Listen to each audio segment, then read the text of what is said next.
in these problems, we're trying to find the percent of another number. So what is 25% of 55? Well, of almost always means multiply.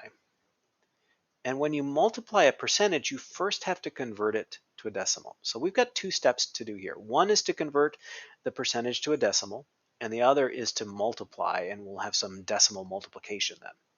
So converting 25% to a decimal means you move the decimal point, which I'm going to put right there, 2 places to the left. So 25% equals 0.25. Now that's what we're going to multiply by 55. So I'm just going to set this up. If you have a calculator, it's probably easiest to do it on a calculator if you're allowed to do that. I'm going to do it by hand really quickly here.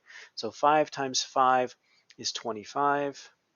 5 times 5 is 25 plus 2 is 27. Going to the next place value, so I put a 0 there. 2 times 5 is 10. Putting a 1 up here. 2 times 5 is 10, plus 1 is 11. And then we're going to add all of that. There's 1375. And then we have to put our decimal places back in. And the way you do that with multiplication of decimals is you count the number of digits behind the decimal place. In this case, there's 2, this 2, and this 5.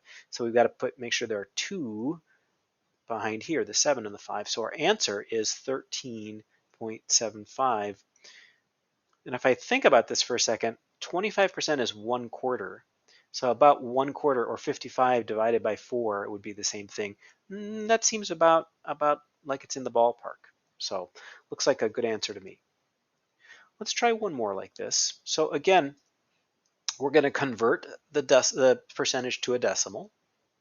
Boom, so 0.74. And then we're going to multiply by the number. So 74% of 65. So 74%, that's a lot. That's almost 3/4 of 65. So this is going to be a pretty high number. In the 40s somewhere, I'm guessing. We'll see. Maybe low 50s, upper 40s, I don't know. So let's go ahead and multiply. 4 times 5 is 20. Put a 2 up there. 4 times 6 is 24. 26. And then we'll put a 0 down here and go to the 7. 7 times 5 is 35. So put a 3 up here. And 7 times 6 is 42 plus 3 is 45. And then we'll add everything. That's 11, 8.